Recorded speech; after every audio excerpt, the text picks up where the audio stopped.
Welcome to mid day debate. నేను Shalini. Formula ఈ race కేసులో మాజీ మంత్రి కేటీఆర్ ప్రాసిక్యూషన్కు గవర్నర్ జిష్ణుదేవ్ వర్మ అనుమతించడం పొలిటికల్ హీట్ రాజేసింది. తెలంగాణ రాష్ట్రం ఏర్పడ్డ తర్వాత కోర్టులో విచారణ ఎదుర్కొనున్న మొదటి మాజీ మంత్రి కేటీఆరే కానున్నారు. ఏసీబీ అభియోగ పత్రాలు దాఖలు చేయగానే కోర్టులో విచారణ మొదలవుతుంది. మరోవైపు తాను ఏ తప్పు చేయలేదని లై డిటెక్టర్ టెస్ట్కైనా సిద్ధమని కేటీఆర్ అంటున్నారు. రేవంత్ ప్రభుత్వం కక్ష సాధింపు చర్యలకు పాల్పడుతుందని బీఆర్ఎస్ నేతలు ఆరోపిస్తున్నారు. మరి తెలంగాణ రాజకీయాలను ఈ కేసు కుదిపేయబోతుందా? తాజా పరిణామాలతో పొలిటికల్గా హీటెక్కబోతుందా? ఇలాంటి అంశాలపైనే ఇవాల్టి మిడ్ డే డిబేట్లో చర్చిద్దాం.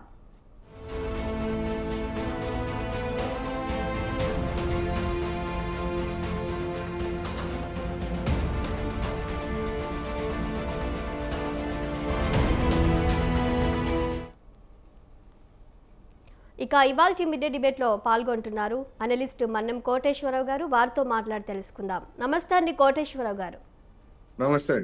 సార్, మనం చూస్తున్నాము ఫార్ములా ఈ రేస్ కేసులో ఇప్పటికే మాజీ మంత్రి కేటీఆర్ అయితే ఆరోపణలు ఎదుర్కొంటున్న నేపథ్యంలో ఇక ప్రాసిక్యూషన్కు గవర్నర్ జిష్ణుదేవ్ వర్మ అనుమతించారని కూడా మనం వింటున్న నేపథ్యంలో మరి ప్రాసిక్యూషన్కి అనుమతించి 24 గంటలు కాకముందే కేటీఆర్ అయితే మరో బాంబు పేల్చారు. కాంగ్రెస్ పార్టీలో ఏదైతే రేవంత్ రెడ్డి 5 లక్షల ఆస్తులు కొల్లగెట్టేందుకు ప్లాన్ చేస్తున్నారని కూడా ఆయన ఆరోపిస్తూ ఉన్నారు. మరి ఇలాంటి సమయంలో ఆయన ఇలా ఆరోపించడాన్ని ఎలా చూడాలంటారు?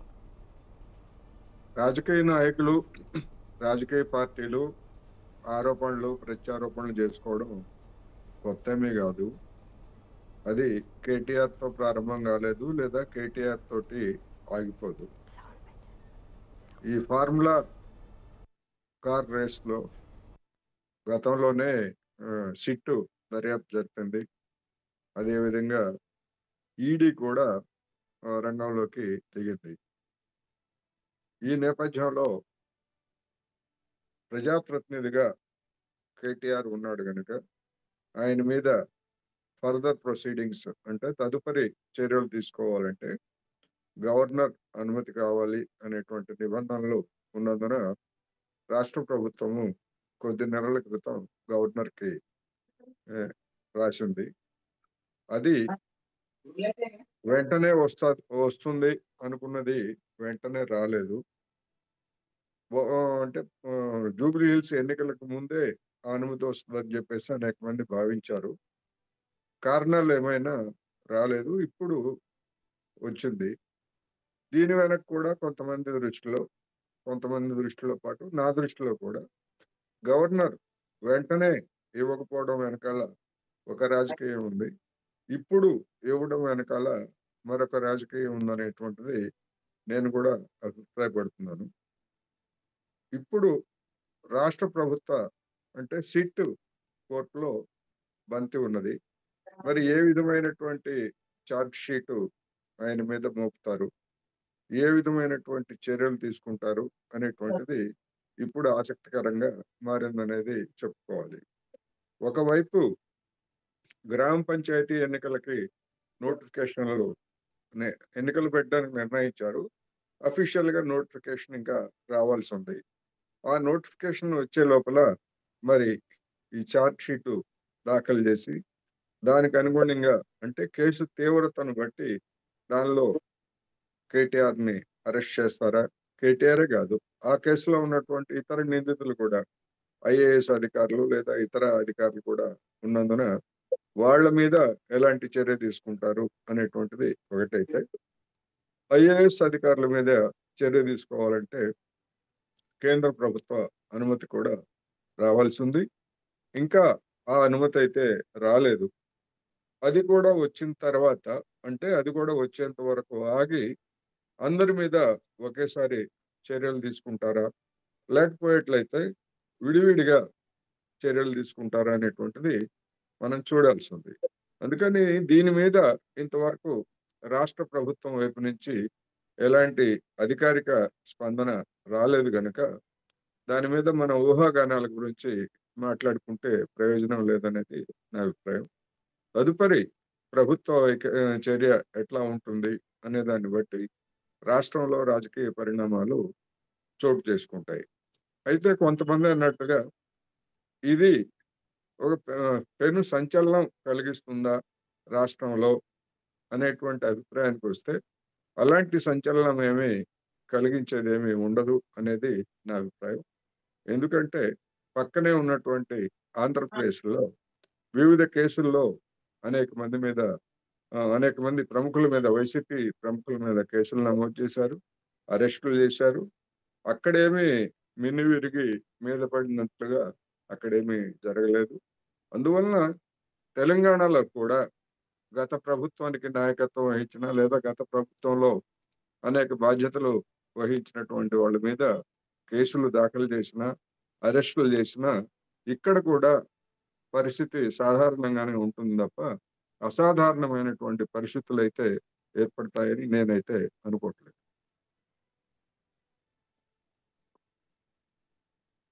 మాట్లాడదాం. నమస్తే అండి రామ్మోహన్ రావు గారు. శాలిని నమస్తే అమ్మా, చెప్పండి. సార్, ఇవాళ మరి తెలంగాణ రాజకీయం హీటెక్కబోతుంది అనుకోవచ్చా? ఫార్ములా ఈ రేస్ కేసులో మాజీ మంత్రి కేటీఆర్కి ఇప్పటికే గవర్నర్ జిష్ణుదేవ్ వర్మ ప్రాసిక్యూషన్కు అనుమతించడం, ఒక మాజీ మంత్రికి ఇవ్వడం, దీన్ని ఎలా చూడాలంటారు? శాలిని గారు, మీకు కోటేశ్వరరావు గారికి అలాగే స్వతంత్ర టీవీ ప్రేక్షకుల నమస్కారం. కొంచెం అకాడమిక్ గా మాట్లాడుతుంది. ఇంతకు ముందాక కోటేశ్వరరావు గారు చెప్పిన పూర్తిగా వివరిస్తూ ఇప్పుడు ఉన్న పరిస్థితి కూలంకషంగా వారు వివరించారు. యాంటీ కరప్షన్ యాక్ట్ అంటే మనకు protection of anti corruption act కింద పీసీఏ కింద కేసు నమోదు చేయాలంటే పర్మిషన్లు ఎందుకు అవసరం అయినాయి? ఒక్కసారి కొంచెం నేపథ్యం వెళ్దాం. 1998 ప్రొటెక్షన్ ఆఫ్ కరప్షన్ యాక్ట్ లో ఏముందంటే, ఎప్పుడైతే ప్రభుత్వ అధికారులు అంటే పబ్లిక్ సర్వెంట్స్ ఎవరైనా అటెండర్ నుంచి చీఫ్ సెక్రటరీ దాకా, అట్లాగే రాజకీయ నాయకులు అయితే పబ్లిక్ సర్వెంట్స్ కిందకి అందరూ మంత్రులు, ముఖ్యమంత్రి, అట్లాగే అక్కడ కేంద్ర మంత్రులు, కేంద్ర ముఖ్యమంత్రి, కేంద్ర ప్రధానమంత్రి, వీళ్ళందరూ పబ్లిక్ సర్వెంట్స్ కిందకి వస్తారు. స్పీకర్లు మనకు ఎమ్మెల్యేలకు వేరే ఉన్నది. ఉద్దేశం అంటే ఈ యాక్ట్ కింద మాత్రమే ఈ రక్షణ లభించింది వీళ్ళకు, లేకపోతే మిగతా వాటిలో లేదు. ఉదాహరణకు ఒక ఎమ్మెల్యే దొంగతనం చేసి పారిపోతుంది అనుకోండి, పట్టుకుంటారు, సమస్య లేదు. తర్వాత స్పీకర్ చెప్తారు అరెస్ట్ అయిన తర్వాత, దానికి పర్మిషన్ ఇవన్నీ అవసరం లేదు. ఈ యాక్ట్ కింద అవినీతి నిరోధక చట్టం కింద మాత్రమే ఈ 1988 లో మొదట్లో ఉన్న రూల్ మన 2018 లో మార్చారు. 17A అనే ఒక చిన్న సవరణ చేశారు. ఆ సవరణ ఇప్పుడు దీనికి కారణం. మొదట్లో ఏముండే 1988 లో ఏముండే అంటే మనకు కేసు పెట్టొచ్చు, చార్జ్ షీట్ వేసేటప్పుడు మాత్రమే పర్మిషన్ తీసుకోవాలని గతంలో ఉండే. ఇది 17A మార్చుకుంటూ 88 లో ఏం చేశారంటే కేసు పెట్టడానికి పర్మిషన్ అవసరం అని చెప్పారు. ఇక్కడ వచ్చిన సమస్య. మేము దాని మీద చాలా మంది మేధావులతో వాళ్ళతో రౌండ్ టేబుల్ సమావేశాలు పెట్టాం. ఆ సవరణ వ్యతిరేకించినాం. కేసు పెట్టడానికి పర్మిషన్ అయితే చాలా ఇబ్బందులు వస్తాయి. కేసు పెట్టిన తర్వాత విచారణ జరుగుతుంది. చార్జ్ షీట్ వేయడానికి అంటే అప్పటికే విచారణ పూర్తవుతుంది. దాని మీద కూలంకషంగా విషయాలు తెలుస్తాయి. అది జరిగిందా, అవినీతి జరిగిందా లేదా తెలిసిన తర్వాత కదా కేసు పెట్టడం. అందుకనే అప్పుడు పర్మిషన్ అంటే బాగానే ఉంటది, కానీ మొదట్లోని కేసు పెట్టడానికి పర్మిషన్ అంటే మంచిది కాదని పెట్టాం. అందులో ఇంకొకటి కూడా ఉండే 17A తర్వాత అని ఇంకొక సవరణ కూడా చేశాం. మామూలుగా కరప్షన్ ఉంటే మనం ఏం చేస్తామంటే 2 రకాల కరప్షన్ ఉంటాయి.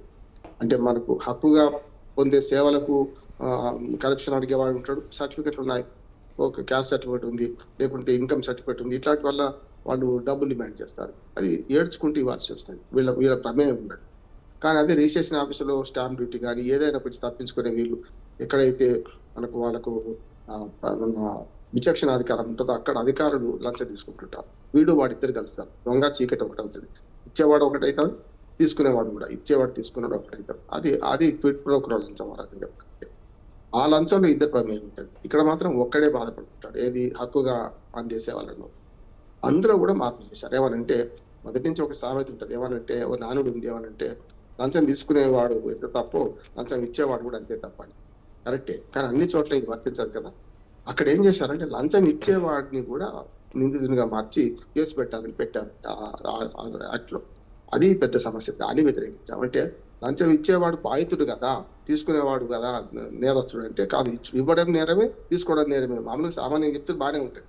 కానీ ఒక సర్టిఫికేట్ తీసుకోవడానికి వాడు తప్పనిసరి రేపో ఎల్లుండి అవసరం ఉంది కనుక ఒత్తిడి మీద లంచం ఇచ్చి తీసుకుంటే తీసుకునేవాడిని అరెస్ట్ చేయాలా, ఇచ్చేవాడిని అరెస్ట్ చేయాలా అనే సమస్య వచ్చినప్పుడు ఇట్లాంటి పనికిరావని చెప్పి మేము చాలా పెద్ద ఎత్తున పోరాడినాం. అయినా సరే ఇది కేంద్ర ప్రభుత్వ చట్టం కనుక తప్పనిసరి దాన్ని పునర్ చేసేసినాయి. ఇక్కడ ఏమైందంటే మొన్న కేసీఆర్ గారి మీద ఆయన విధి నిర్వహణలో ఉన్నప్పుడు అంటే ఇప్పుడు పర్మిషన్ ఎందుకు అవసరం వచ్చింది?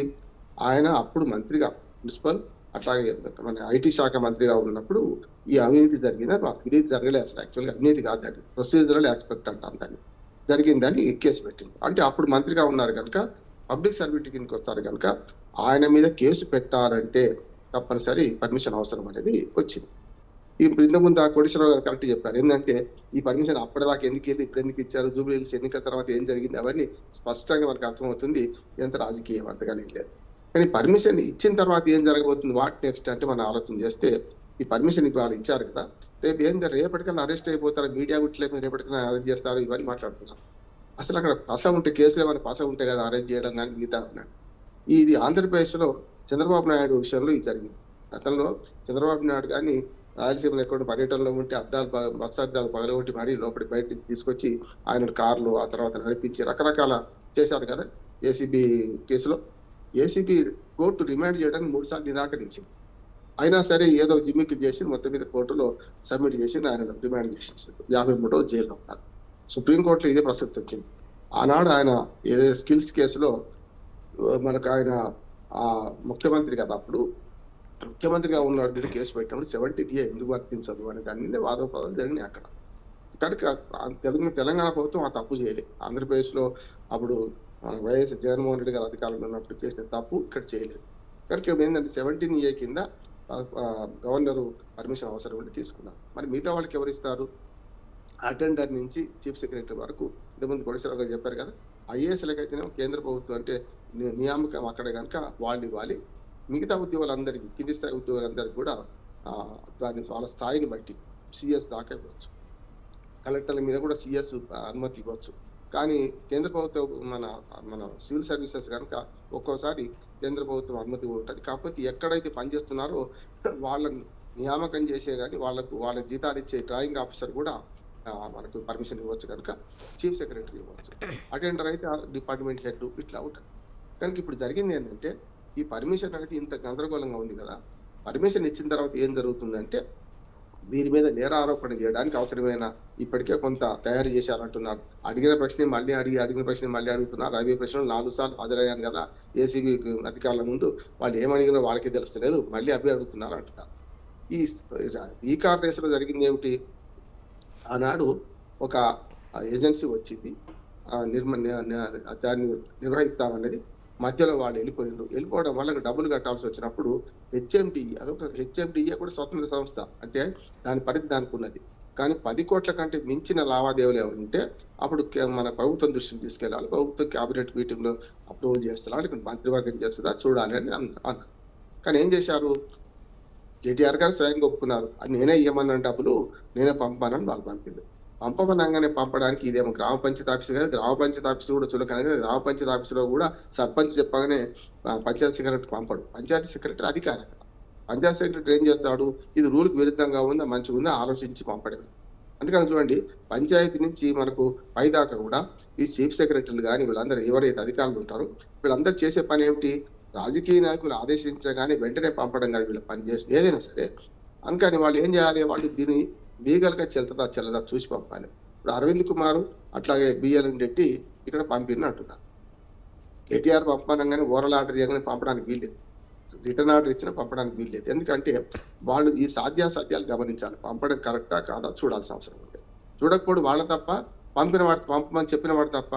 కనుక కేటీఆర్ గారు ఏమన్నారు?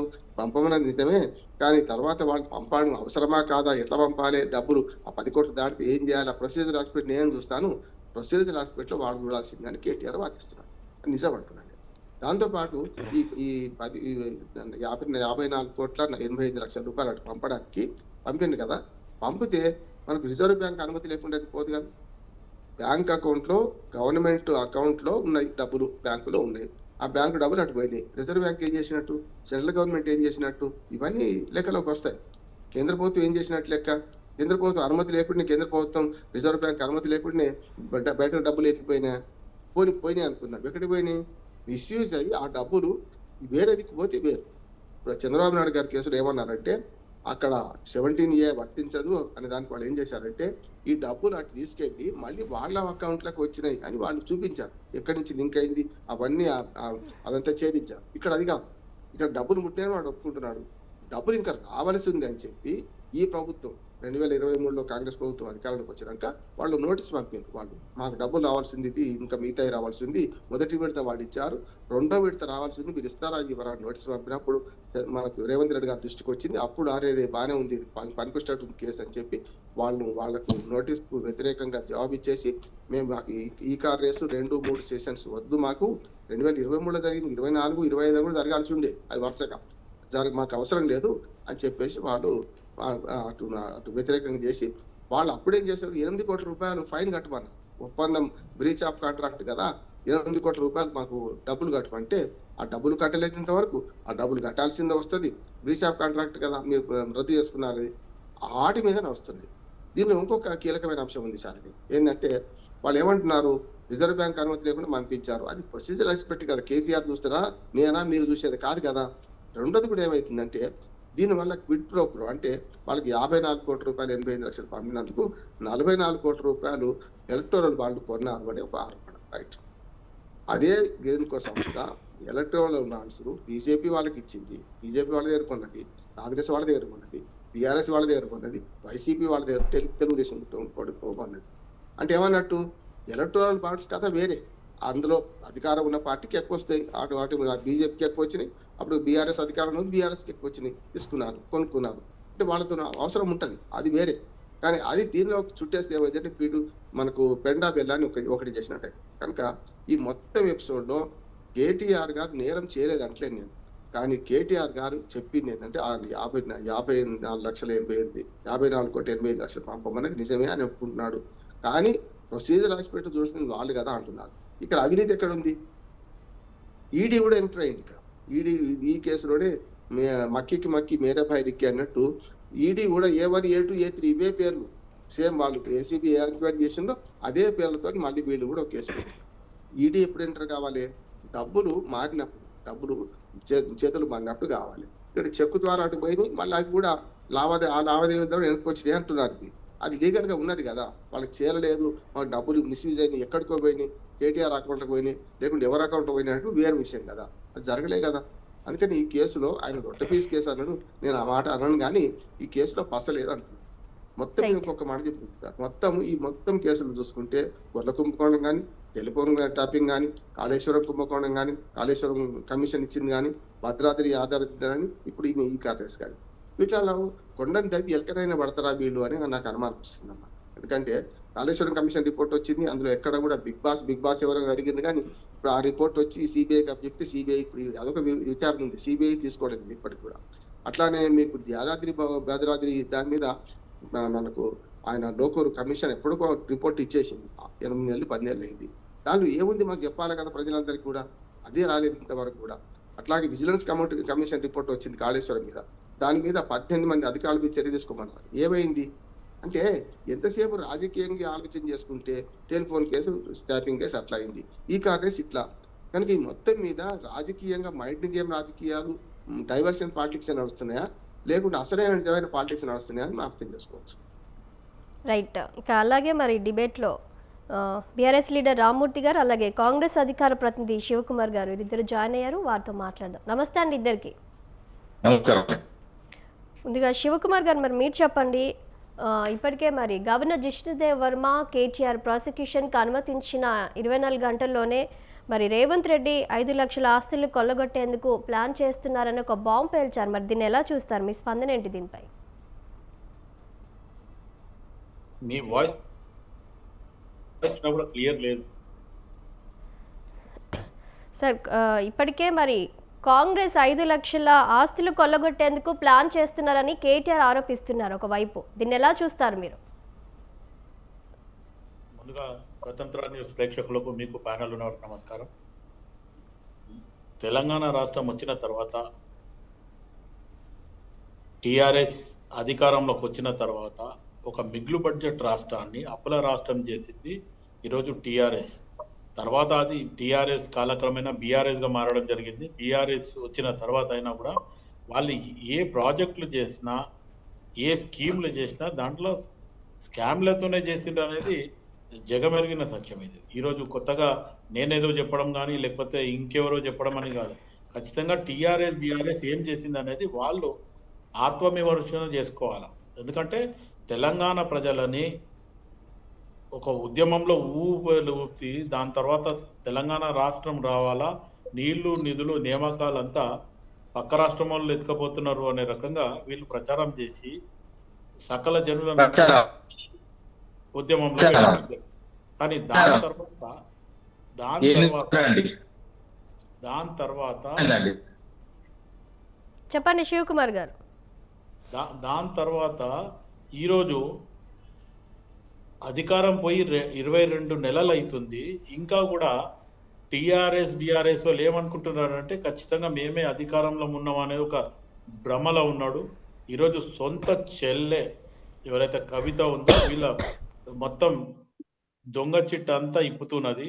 ఈరోజు ఆపోజిషన్ పార్టీలన్నీ కూడా ఇటు బీజేపీ కానీ కాంగ్రెస్ కానీ గతం నుంచి చెప్పడం జరిగింది. ఈరోజు కాంగ్రెస్ పార్టీ ఖచ్చితంగా ప్రజలకు ఇచ్చిన హామీలు ఒక్కొక్కటి పూర్తి చేస్తూ పోవడం జరుగుతుంది. ఎందుకంటే ఖజానా ఖాళీ ఉంది. వీళ్ళంతా మొత్తానికి అన్ని మంత్రిత్వ శాఖల ఈరోజు రివ్యూ మీటింగ్ చేస్తే మొత్తానికి ప్రతి మంత్రిత్వ శాఖల వీళ్ళు ఏదో రకంగా స్కామ్ చేసి మొత్తానికి ఖజానా ఖాళీ పెట్టిండ్రు అనేది ఈరోజు కాంగ్రెస్ పార్టీ మొదటి నుంచి వచ్చి 22 నెలలు అనేది ఒకటి ఆలోచిస్తే గత 10 సంవత్సరాల నుండి అటు బీజేపీ కానీ ఇటు కాంగ్రెస్ పార్టీ కానీ మొత్తానికి టిఆర్ఎస్ బిఆర్ఎస్ చేసిన దాని మీద ఎండగట్టడం అయిందే. ఈరోజు ప్రజలు కూడా బీఆర్ఎస్ ని మొత్తానికి అధికారం కోల్పోయేలాగా చేశారు. కానీ ఇప్పుడున్న ప్రస్తుతం కేటీఆర్ మటుకు ఇంకా నేను అధికారంలో ఉన్నా నాదే హవా నడుస్తుందనే రకంగా ఆయన చేసే పనితీరు. కానీ ఈరోజు ఖచ్చితంగా ఆలోచించాలా. ప్రజలు మిమ్మల్ని బండకేసి కొట్టిర్రు. మొత్తానికి కారు షెడ్లో పోయింది. కేసీఆర్ ఫామ్ హౌస్ లో ఉన్నాడు. అటు మొత్తానికి పార్టీ అంతా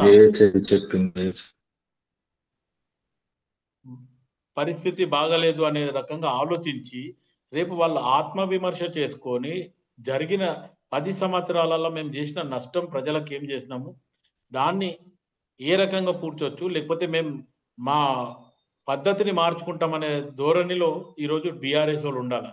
కానీ అది లేకుండా ఖచ్చితంగా ఎదురుదాడి చేయడము, లేకపోతే మేమే పోటుగాన్లం అనే రకంగానే ఈరోజు కేటీఆర్ మాట్లాడుతుండు. ఇది మంచి పద్ధతి కాదు.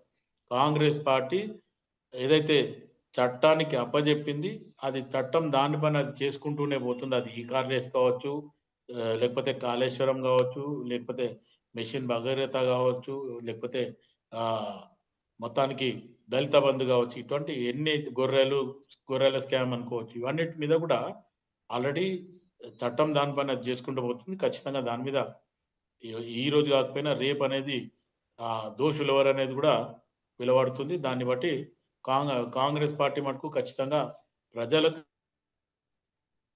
ఏదైతే ఇంకా కొన్ని స్కీమ్లు పెండింగ్ ఉన్నాయో అవి ఖచ్చితంగా ఈ రాబోయే రోజులలో కాంగ్రెస్ పార్టీ ఇస్తామని చెప్పి మొన్న జూబ్లీస్ బై ఎలక్షన్ లో కూడా ముఖ్యమంత్రి గారు చెప్పడం జరిగింది. మంత్రివర్గంలో కూడా ఒక నిర్ణయం తీసుకోవడం జరిగింది. ఎట్టి పరిస్థితుల్లో ప్రజలకు ఇచ్చిన హామీలను పూర్తి చేస్తామని. ఇప్పటికే ఫార్ములా ఈ రేస్ కేసులో మాజీ మంత్రి కేటీఆర్ కు ప్రాసిక్యూషన్ కు గవర్నర్ మరి అనుమతి ఇచ్చిన నేపథ్యంలో 24 గంటలు కాకముందే మరి కాంగ్రెస్ పార్టీ భారీ భూ కుంభకోణానికి రూపకల్పన చేస్తుందనే ఆరోపణలు చేశారు కేటీఆర్. మరి దీన్ని ఎలా చూడాలంటారు? అంటే ఈ టైంలో ఈ ఆరోపణలు చేయాల్సిన అవసరం ఏంటని కూడా ఇప్పటికే కాంగ్రెస్ అంటుంది. మరి దీనిపై మీరు ఏమంటారు రామూర్తి గారు? 5 లక్షలకు భూములకు సంబంధించి 9,000 కూడా కేటీఆర్ గారు ఆడియో మొత్తం ఫ్రీజ్ అవుతుందండి, వీడియో ఫ్రీజ్ అవుతుంది, ఆడియో అసలు బాగాలేదు. రామూర్తి గారు ఒకసారి చెక్ చేసుకోండి సార్.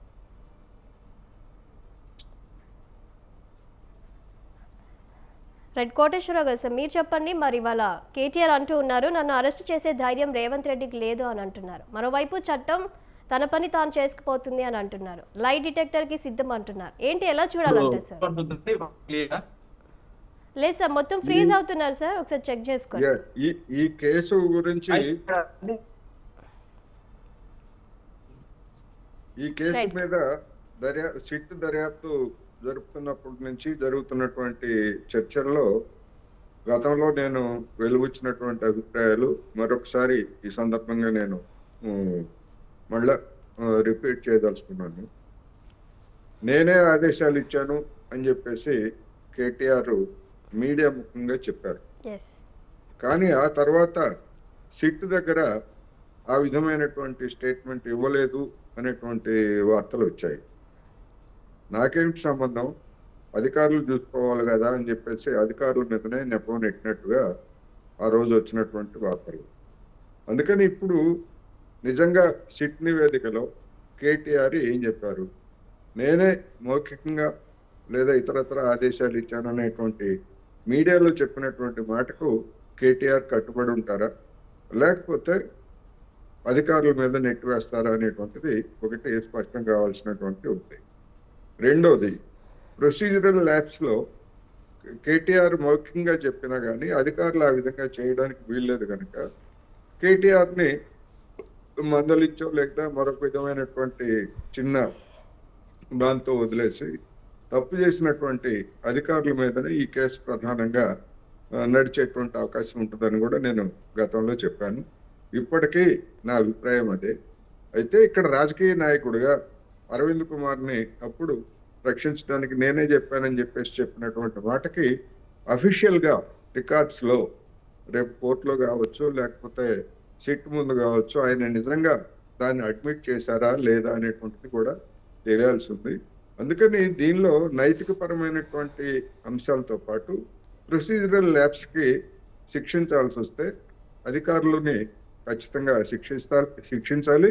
శిక్షిస్తేనే భవిష్యత్తులో ఇప్పుడున్నటువంటి ప్రభుత్వంలో కానీ లేదా మరొక ప్రభుత్వంలో కానీ ఇలాంటివి అంటే అడ్డగోలుగా ఒక రాజకీయ నాయకుడు చెప్పినంత మాత్రాన ఈ విధంగా ఒక ₹1,00,000 కాదు, 2 లక్షలు కాదు, ఏకంగా 54 కోట్ల రూపాయలు ఆ విధంగా చేయటం అనేటువంటిది ఒకటి. రెండోది, రిజర్వ్ బ్యాంకు రామ్మోహన్ రావు గారు చెప్పినట్టు రిజర్వ్ బ్యాంక్ పాత్ర ఏమిటి అనేటువంటి అంశాన్ని కూడా దీనిలో విచారణలో తేల్చాల్సినటువంటి అవసరం ఉంది. దాన్ని నిందితురాలుగా లేకపోతే చేయకపోయినా కానీ అక్కడ జరిగింది ఏమిటి అనేటువంటిది రాష్ట్ర ప్రజానీకానికి తెలియాల్సి ఉంది. రెండోది, ఈ క్విడ్ ప్రోకోలో భాగంగా గ్రీన్ కో అనేటువంటి సంస్థ దీనికి సంబంధించినటువంటి అది వివిధ పార్టీలకి ఎలక్ట్రల్ బాండ్స్ రూపంలో ఇచ్చినటువంటిది. ఆ ఎలక్ట్రల్ బాండ్స్ ఇచ్చినటువంటి దాని మీద అనేక పార్టీలకు ఇచ్చాం కదా, మేము ప్రత్యేకంగా దీనికి ఎందుకు ఇచ్చాం, దీనికే కాదు కదా అని చెప్పేసి అది చెప్పుకోవచ్చు.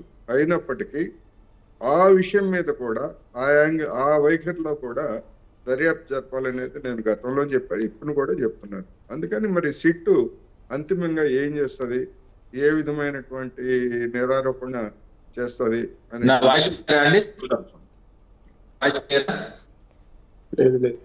రామ్మోహన్ గారు ఆడియో ప్రాబ్లం ఉందండి, కోటేశ్వర గారు మాట్లాడుతున్నారు, అని మాట్లాడండి.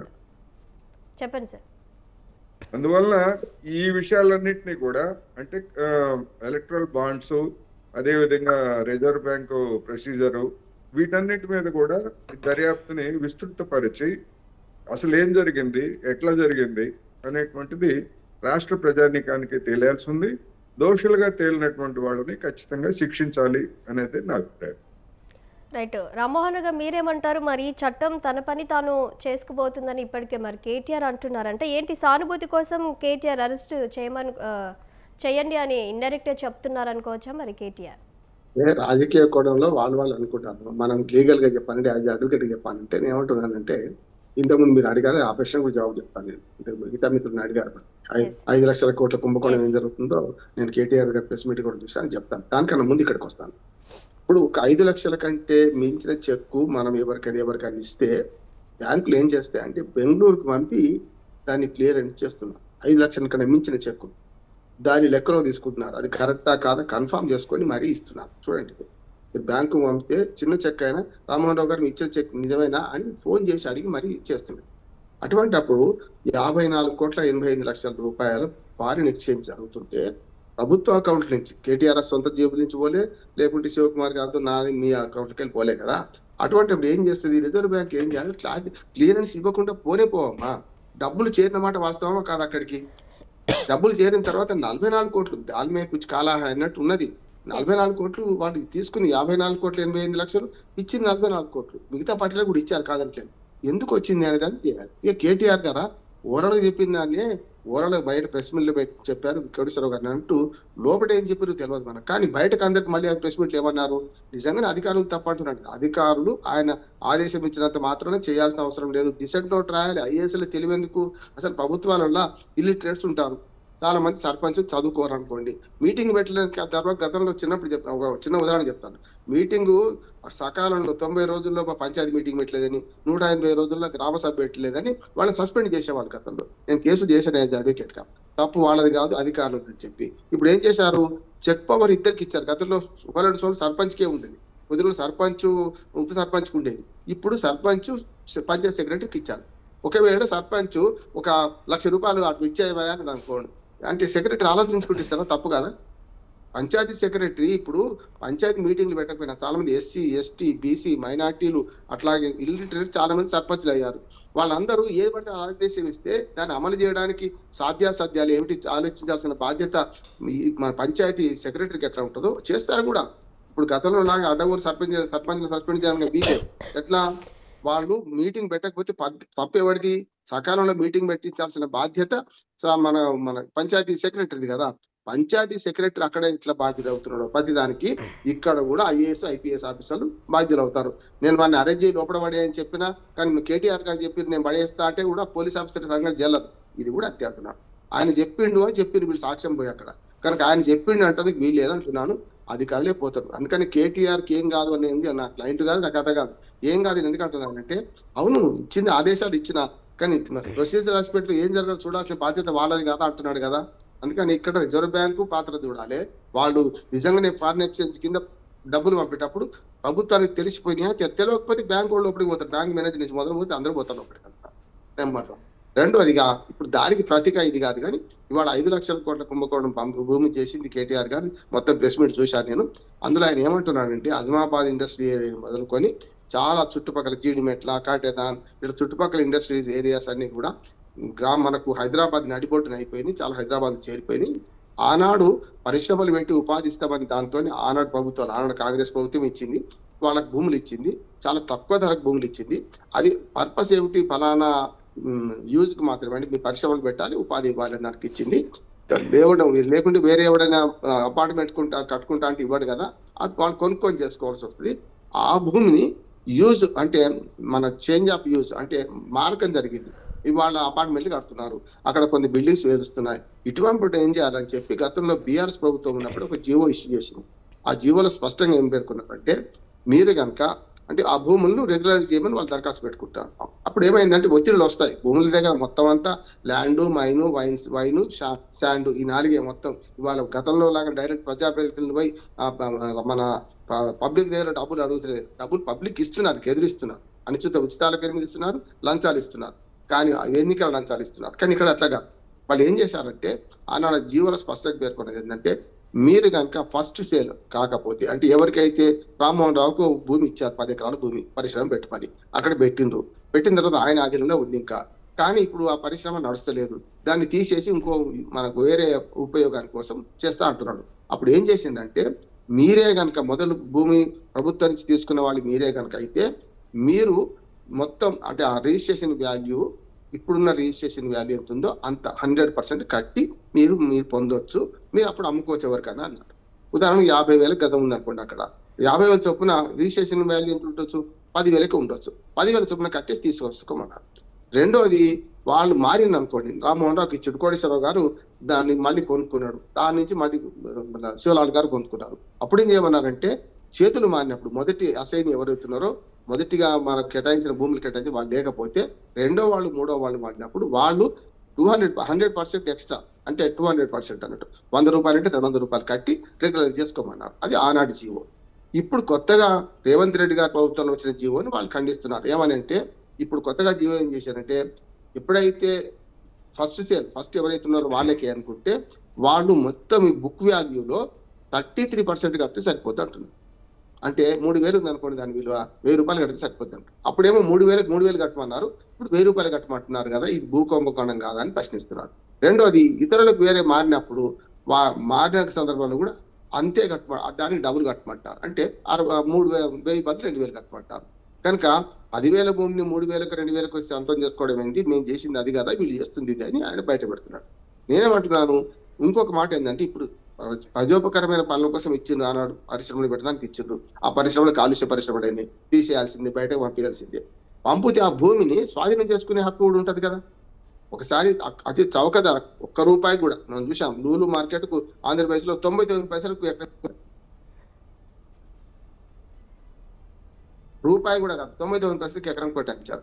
ఇటువంటి పని చేస్తుంటారు వీళ్ళు. వేరే అక్రమంగా అక్కడి నుంచి ఎలక్టోరల్ బాండ్స్ పేరుకుందో ఏ రకంగానో వీళ్ళు గవర్నమెంట్ తీసుకుంటుంటది. అప్పుడైనా ఇప్పుడైనా అన్ని ప్రభుత్వాలు జరిగింది ఇదే. వాళ్ళకేమో చౌకగా భూమి ఇస్తారు, అక్కడి నుంచి ఆ భూమి ఇచ్చినందుకు కానీ ప్రతిఫలంగా వేరే రకంగా ఇప్పుడు ఎలక్టోరల్ బాండ్స్ కావచ్చు, అంతకుముందు డైరెక్ట్ గా లంచం తీసుకునే వాళ్ళు చేశారు. ఇప్పుడు ఇక్కడ కూడా ఏమంటున్నారంటే, ఈ మొత్తం భూముల విలువ ఏది కాటేదాను, జీడిమెట్ల, లేకపోతే ఇక్కడ మనకు ఉప్పలు, అట్లాగే మనకు ఆజమాబాద్ ఇండస్ట్రియల్ ఏరియా ఏవైతే సెక్టర్లో ఉన్నాయో అవన్నీ మార్చాలని పబ్లిక్ లోని పెడుతున్నారు. మాకు కాలుష్యకారక పరిశ్రమలు మాకెందుకు ఉండాలని చెప్తున్నారు.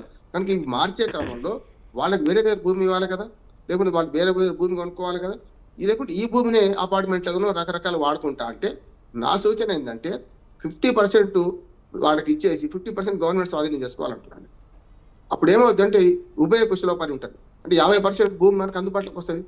దాదాపు 7,800 ఎకరాల భూమి అంటున్నారు, సుమారు 7,000 ఎకరాల భూమిని 4,000 ఎకరాలు కనుక అందుబాటులో వచ్చింది అనుకోండి, కూడా 4 దిక్కుల ఆసుపత్రులు కడతాం అనుకున్నప్పుడు ఆసుపత్రులు భూమి దొరుకుతలేదు, 100 గంటలు దొరుకుతలేదు. మన జూబ్లీ హిల్స్ చూసాం, మనం జూబ్లీ హిల్స్ లో ఎన్నికల్లో చూస్తే ఒక 2 ఎకరాల భూమి ముస్లింలకు 100 గంట కావాలంటే దొరుకుతలేదు. భూమి ఎక్కడ ఉంది 2 ఎకరాలు అంటున్నారు కదా.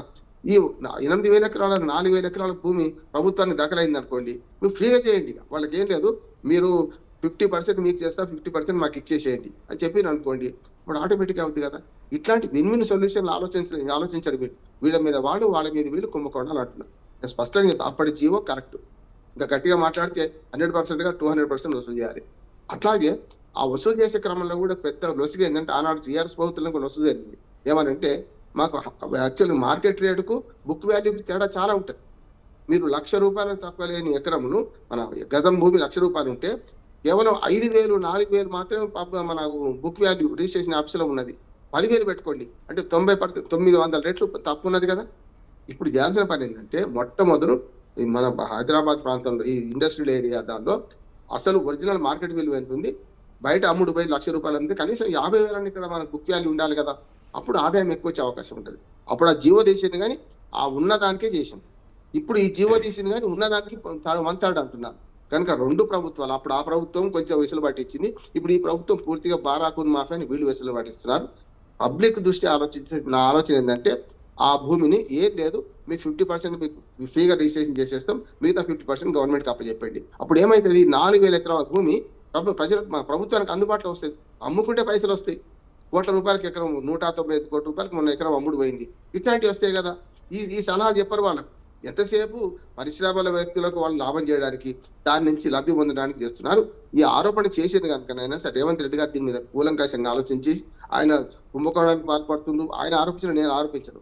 కానీ ప్రజల ఆస్తి కదా ఈ భూమి. అయితే ఇండస్ట్రీలకు కేటాయించిన భూముల నుంచి 50% వాళ్ళకి ఇచ్చి 50% గవర్నమెంట్ తీసుకోవడమా, లేకపోతే మొత్తం 100% వాళ్ళకి డబ్బులకు అమ్మేసి ఆ డబ్బులను వేరే ఉపయోగం చేసుకోవడమా చూస్తే, హైదరాబాద్ భూమి అనేది చాలా ఖరీదైంది, అవసరమైంది కనుక భూమి తీసుకోవడమే కరెక్ట్ అని నేను అయితే అనుకుంటున్నాను. ఈ కుంభకోణాలు పక్కన పెడతాం, ప్రజలకు ఉపయోగపడే పనులు చేయమని ప్రభుత్వాన్ని కోరుతాం. రైట్, శివకుమార్ గారు మీరేమంటారు? మరి రామోజీ ఫిలిం సిటీలో ఒప్పందం జరిగిన వెంటనే ప్రాసిక్యూషన్కు అనుమతిచ్చింది, ఇటు రేవంత్ రెడ్డి ఆదేశించారు, అటు మరి గవర్నర్ పాటించారు అని కూడా ఇప్పటికే బీఆర్ఎస్ ఆరోపిస్తుంది. దీన్ని ఎలా చూడాలంటారు? మీరు ఏమంటారు దీనిపై? రామోజీరావు గారు ఉన్నప్పుడు ఇదే ఉద్యమ కాలంలో నాగలు పెట్టి దున్నుతా అన్న కేసీఆర్ ఈరోజు వాళ్ళతో కుమ్మక్కయి 10 ఏళ్ళు వాళ్ళ జోలికి కూడా పోలేదు. దానికి ఏమంటారు వీళ్ళు? అంటే మొత్తానికి వాళ్ళ అధికారంలో ఉంటే ఒక మాట మాట్లాడతారు, ఆపోజిషన్ పార్టీలు ఆపోజిషన్ ఉంటే ఇంకొకలాగా మాట్లాడతారు. నేను ఇంతకుముందు మన కోటేశ్వరరావు గారు మాట్లాడిన దానికి నేను ఏకీభవిస్తానండి. ఎందుకంటే ఏదైతే కేటీఆర్ ఇచ్చిన ప్రెస్ మీట్లనేమో ఓటుగాన్లాగా నన్ను జైల్లో పెడతారా, పెట్టుండ్రి దమ్ముందా అంటుండు. కానీ ఇక్కడ ఏదైతే కోర్టులో సబ్మిట్ చేసే ఎవిడెన్స్ల మట్టుకు అధికారులు చేయాలి, నాకేం సంబంధం లేదు, నేను ఆర్డర్ ఇచ్చిన నా మట్టుకు, కానీ వాళ్ళు సాధ్య అసాధ్యాలు చూసుకొనే వాళ్ళు చేయాలా, లేకపోతే వాళ్ళ డ్యూటీ మీద రిమార్క్ ఉంటుంది అనేది అక్కడ అఫిడవిట్లో పెడుతున్నాడు. అంటే ఇటు మీడియా ముందు వచ్చేమో మొత్తానికి నేనే చెప్పిన, బరోబర్ ఇచ్చిన, నాకు అలా ఒక ఫోన్ కాల్తో ఇచ్చేసినాము అది ఇది అని చెప్పి బయట చెప్పడం. కానీ అఫిడవిట్ల మటుకు ఖచ్చితంగా ఇది చెప్పిండు అనేది అప్పట్లో కూడా బాగా దుమారం లేచింది. మనం ఎన్నో డిబేట్లలో దీని విషయంలో మాట్లాడడం జరిగింది. కేటీఆర్కి కూడా సవాల్ ఇవ్వడం జరిగింది. నువ్వు ఖాళీ బట్టగాల్సి మీదేస్తావు, నీకు ఎక్కడ కూడా ఒక మాట అంటే ఆ మాట మీద నిలబడే గుణం కానీ లేకపోతే ఆలోచన కానీ నీకు లేదు అని కూడా గతంలో చెప్పడం జరిగింది. ఈరోజు కేటీఆర్ అనే వ్యక్తి టీఆర్ఎస్ బీఆర్ఎస్ని మొత్తానికి ముంచడానికే పుట్టిండు అనేది ఈరోజు ఆ టీఆర్ఎస్ బీఆర్ఎస్ వాళ్ళు ఆలోచించాలి. ఈరోజు కవిత స్వయాన కవిత చెప్తుంది కర్మ కిట్ బ్యాక్ అని చెప్పి. అంటే మీరు చేసిన పాపాలు చాలా ఉన్నాయి, ఆ పాపాలు మీకు మళ్ళీ తగులుతాయి అనేది ఆమె చెప్పే సారాంశం. అంటే ఈ రకంగా ఆలోచిస్తే బీఆర్ఎస్లో ఉన్నప్పుడు ఆమె ఒక ఎంపీగా తర్వాత ఎమ్మెల్సీగా ఉన్న కవిత ఈరోజు ఖచ్చితంగా బీఆర్ఎస్లో దోచుకున్నారు, ప్రతి ఒక్కళ్ళు ఆల్రెడీ కేసీఆర్ ఫ్యామిలీ మొత్తం దోచుకుందనే రకంగా కూడా ఆమె చెప్పింది, ఇంక్లూడింగ్ హర్ ఆల్సో.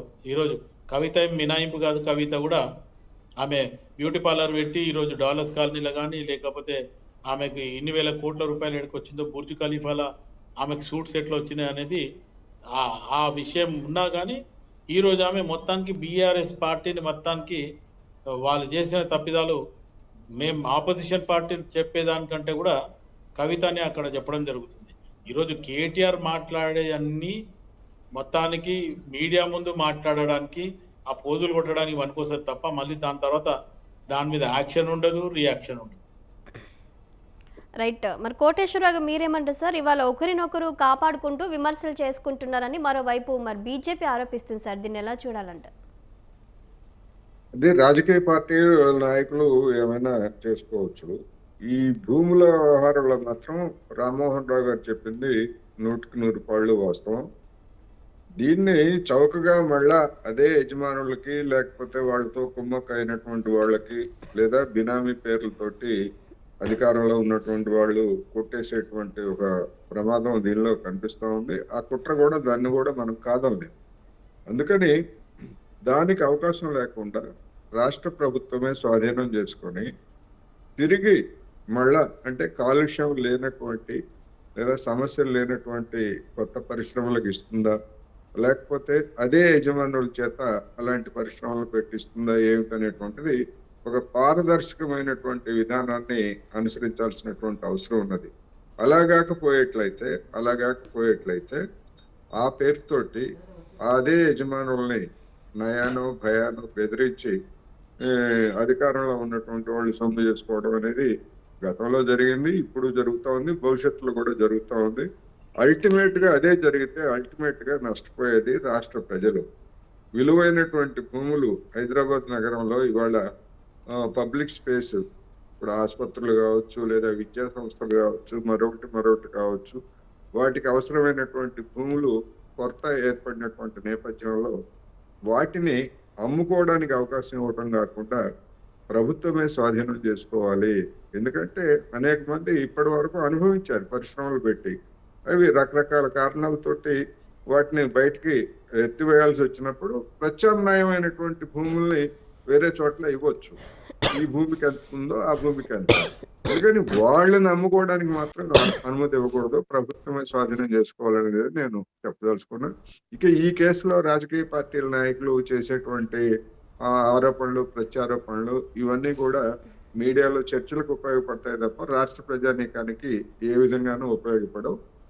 అంతిమంగా ప్రభుత్వము ఇప్పుడు సిట్ ద్వారా చేయబోయేటువంటి ఛార్జ్ షీట్లో ఏ అంశాలు ఉంటాయి ఏమిటనేటువంటిది ముఖ్యం. వాటి ప్రాతిపదికనే భవిష్యత్తులో కూడా మరోసారి మనం చర్చించుకోవచ్చు అనేది నేను చెప్తాను.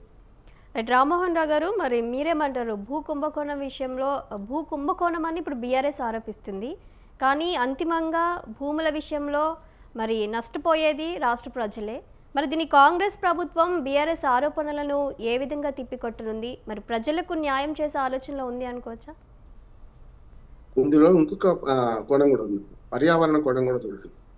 గతంలో కేసీఆర్ గారు అధికారంలో ఉన్నప్పుడు ఇందిరా పార్క్ ఎదురుగా ఉన్న ఎన్టీఆర్ ఉంది కదా ఆ ప్లేస్, ఇప్పుడు దీపోత్సవాలు జరుగుతుంటాయి కదా, ఆ ప్లేస్ ను అమ్మేద్దామని ప్రయత్నం చేసాడు, లేకపోతే ఎవరికైనా కట్టబెట్టే ప్రయత్నం చేసాడు. దాన్ని పూర్తిగా మేమందరం వ్యతిరేకించి దాదాపు 15 రోజులు రాజకీయ పార్టీలు మాత్రం కలిసి రాలే, మీదికి రాజకీయాలు చాలా మాట్లాడి అడ్డుకున్నాం, దాన్ని కాకుండా చేసినాం. ఇవాళ అద్భుతంగా మధ్య అంటే ఏమన్నాడు, లంగ్ స్పేస్ ఉండాలి ప్రజలకు, బ్రహ్మానంద రెడ్డి పార్కు, బెంగాళూరు పార్కు, గతంలో మనకు వనాల నగరం ఉన్నాయి, మనకు చాలా చెరువులు వనాల నగరం హైదరాబాద్. ఇవాళ చూశాం కదా, హైడ్రా మంచి పని చేస్తుంది, కొన్నిసార్లు తప్పు చేసినా హైడ్రా చేసే పనులలో పేదలు నష్టపడుతుంది, పేదలను కాపాడుతుందనే విమర్శ ఉన్నా కూడా కొన్ని విషయాలు బతుకమ్మకుంటే ఎంత బ్రహ్మాండంగా అయింది, మంచి చెట్టు 13 ఎకరాలు 6 ఎకరాలని దక్కింది కదా. నేను మంచి అందాం, ఇక్కడ కూడా ఏమంటా లంగ్ స్పేస్ లేకుండా అయింది. ఇప్పుడు వీళ్ళు ఏమంటున్నారంటే ల్యాండ్ యూజ్ మార్చడానికి, ల్యాండ్ రీయూజ్ చేయడానికి వీళ్ళు ఏమంటున్నారంటే పరిశ్రమాధిపతులు మా భూమి మాకు ఇచ్చేయండి, మేము అమ్ముకుంటాం అంటున్నారు, అపార్ట్మెంట్లు కట్టుకుంటాం అంటున్నారు. ఇప్పుడు ఏమైంది, అజమాబాద్ ఇండస్ట్రీ గతంలో చార్మినార్ ఉండే, గోల్కొండ సిగరెట్ ఫ్యాక్టరీ ఉండే, చార్మినార్ సిగరెట్ ఫ్యాక్టరీ ఉండే, దాని కాలుష్యం భరించలేక చాలా ఎక్స్రోడ్ల బస్సు ఆగితే మొత్తం అంతా ముక్కులని పాడేది. అటువంటిది ఇవాళ ఆ ఫ్యాక్టరీలు బంద్ చేసిండు, కానీ ప్లేస్ అక్కడే ఉంది కదా. ఈ ప్లేస్ ను అపార్ట్మెంట్లు కడితే లంగ్ స్పేస్ లేకుండా పోతుంది. కనుక ఏం చేయొచ్చు అంటే పార్కులు చేయొచ్చు, వాటిని కొంతవరకు అంటే మనకు ఏం చేయొచ్చు అంటే రేషియో ఉంటుందమ్మా, ఒక 100 గజాల భూమిలో ఎంత రేషియో మనకు మన పబ్లిక్ ప్లేస్ కిడిచిపెట్టవచ్చు అని చెప్పి అట్లా చేసుకుంటూ పోయిన అనుకోండి, పార్కులు వస్తాయి కొత్తగా, కనీసం కొంత ప్రజోపకరమైన హాస్పిటల్ వస్తాయి, స్కూళ్ళు వస్తాయి, విద్యాలయాలు వస్తాయి, అవి రావడానికి చేయాలి. ఇప్పుడు అక్కడ ఏం చేసినట్టు ఆ భూమి మళ్ళీ లంగ్ స్పేస్ లేకుండా అడ్డగోలు అపార్ట్మెంట్లు కట్టేసిన అనుకోండి, ఇప్పటికే హైదరాబాద్ నగరం ట్రాఫిక్ బెంగళూరును మించిపోతుంది కొన్ని రోజులు అయితే. కనుక అది కాకుండా ఉండాలి అంటే ఈ భూమిని స్వాధీనం చేసుకొని రీయూజ్ ఎట్లా చేస్తే మంచిగా ఉంటుంది, పర్యావరణవేత్తలతో మాట్లాడాలి, ఈ భూమి మన వినియోగం ఎట్లా చేస్తే బాగుంటుంది అని చేస్తే నా ఉద్దేశం అయితే. ఎందుకంటే మన గ్రీన్ పీస్ అనే సంస్థని మొత్తం హైదరాబాద్ నగరంలో మేము పారిశ్రామిక ప్రాంతాల్లో కూడా మేము ఈ కాలుష్యం మీద పనిచేసిన వాళ్ళం కనుక నా సలహా ఏంటంటే ఈ భూమిని స్వాధీనం చేసుకోవాలన్నమాట. మనం సగం నాకు ఇచ్చేయాలి, సగం రీయూజ్ చేసేటప్పుడు కూడా మళ్ళీ పర్యావరణ హితంగా ఉండేటట్టు చేయాలి. మిగతా సగం భూముల్లో ప్రభుత్వం సంబంధించిన ప్రజోపకరమైన ఆసుపత్రులు కానీ, పార్కులు కానీ, లేకుంటే లంగ్ స్పేస్ ఉండే ఏవైనా సరే, అంటే ఎక్కువగా రద్దీ లేకుండా దానికి రోజు వచ్చిపోయేవాడు లేకుండా ఉండే పరిశ్రమ వాటికి పెట్టాల్సి ఉంది. పరిశ్రమలకి అవసరం లేదు, పరిశ్రమలు ఇక్కడ ఉండాల్సిన అవసరం లేదు. దాని బదులు ఇంకెక్కడైనా ఈ డబ్బులు ఒకవేళ ఈ వేలం వేసి కూడా ఈ డబ్బులతోని ఊరవతల కొనియొచ్చు కదా, ఔటర్ రింగ్ రోడ్ ఇప్పుడు దాటి కూడా మనకు పెట్టుకోవచ్చు కదా. ఇప్పుడు కష్టం, భూమి సేకరణ చాలా కష్టం, గతంలో లేదు. ఇప్పుడు ఈ భూములన్నీ కూడా పేద ప్రజలను ఎత్తికొట్టి వాళ్ళకు రూపాయి సర్కారు గుంజుకుందంటే ₹1 రాలే. ఇప్పుడన్నా కనీసం కోర్టులు చట్టాలు మంచో చెట్టో ఉన్నాయి, RR Act 2013 వచ్చింది, అందులో కూడా మోసం జరుగుతుంది. కానీ అప్పుడైతే ఫ్రీగా ఇచ్చారమ్మా, వాళ్ళు గుంజుకుంటే ఏడ్చుకుంటూ పోయింది. అటువంటి వాళ్ళ నుంచి ఇప్పుడు ఆ పాత పట్టేదారులను తీసుకురావాలని చేయలేం, కానీ ప్రభుత్వమే పట్టేదారు. ఇప్పుడు ఈ భూములన్నిటి కూడా ప్రభుత్వమే భూములు స్వాధీనం చేసుకోవాలి. దానికి బదులు ఈ డబ్బులతోనే వేరే దగ్గర కొనిచ్చేయాలి. అప్పుడు ఏమైతే పరిశ్రమలు వెలిసిల్లితే ఇక్కడ లంగ్ స్పేస్ దొరుకుతుంది. దీంతో పాటు ప్రజలకు అవసరమైన ఏర్పాట్లు ఇక్కడ అయితే. నేను స్పష్టంగా 4 ఆసుపత్రులు కడతా అంటున్నారు, స్థలం దొరకలేదు కదా. చూసాం మనకు అల్వాలో కడుతున్నారు అద్భుతమైన హాస్పిటల్, కానీ కనీసం ఇప్పటి పర్యావరణ హితంగా లేదు.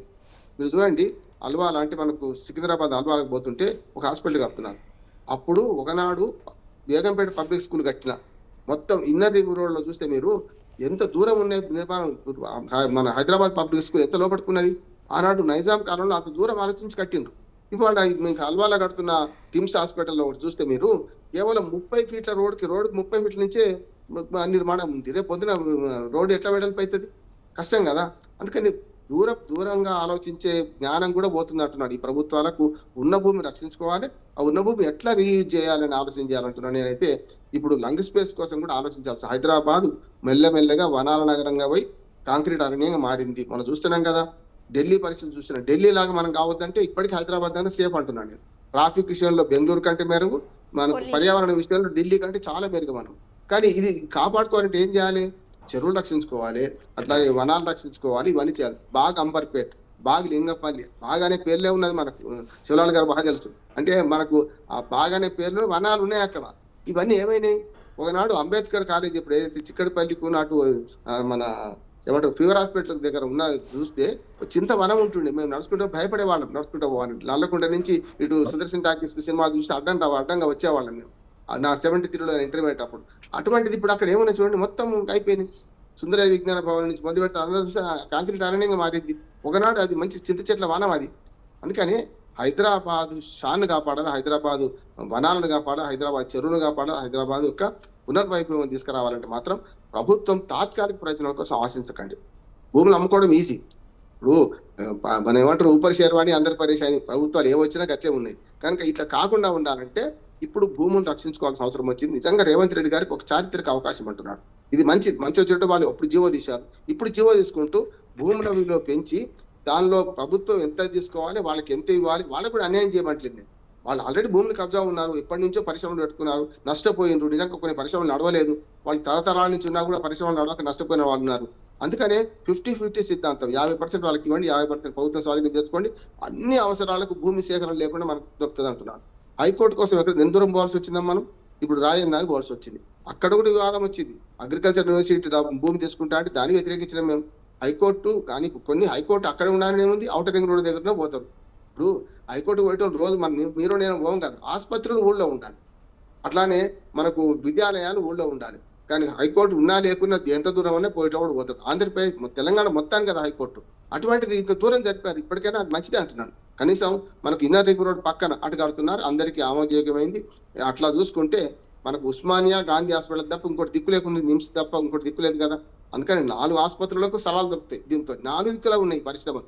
అటు జిడిమెట్ల ఉన్నది, ఇటు ఉప్పలు ఉన్నది కదా, చూస్తున్నాం మనం.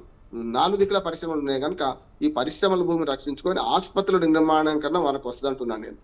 అందుకని అంబులెన్స్ పోయేవరకల్లా ప్రాణాలు పోకుండా ఉండాలంటే హైదరాబాద్ నగరం 1,20,00,000 జనాభా, రేపు మన ఔటర్ రింగ్ రోడ్ లోపల 1,20,00,000 జనాభా ఉంది. అంటే మొత్తం తెలంగాణ జనాభా 1/3 జనాభా అక్కడ ఉంది కనుక ఈ 1/3 జనాభాకు సౌకర్యాలు కల్పించి మంచి ఆసుపత్రులు కట్టాలి, మంచి విద్యాలయాలు కట్టాలి, మంచి బ్రహ్మాండమైన విద్యాలయాలు కట్టండి. ఒక హైదరాబాద్ పబ్లిక్ స్కూల్ ఎందుకు ఉండాలి, రామంతపూర్లో ఒకటి, బేగంపేటలో ఎందుకు ఉండాలి? అటువంటి కట్టవచ్చు మనం.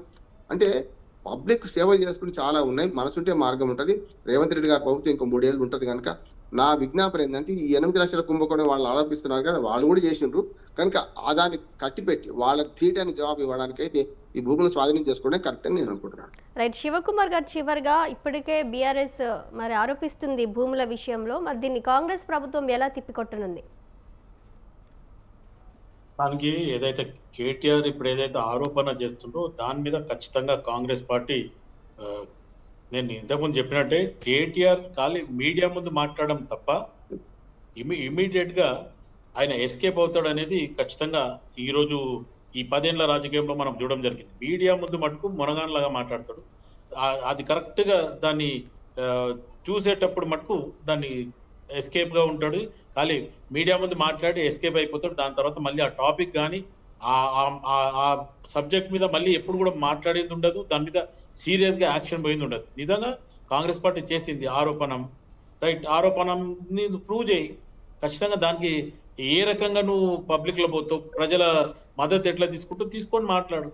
అంతేగాని మొత్తానికి ఏదో ఒక మీడియాలో చెప్పేసినాము, వెళ్ళిపోయినాము, దాని తర్వాత ఇంకా దాని గురించి మర్చిపో. ఆ రోజు మాట్లాడినామా, హ్యాపీ అయినామా, మీడియాకి ఒక మంచి గరం న్యూస్ ఇచ్చినాము అనే ఫీలింగ్ తప్ప కేటీఆర్ చేసేది వేరే ఏం లేదు.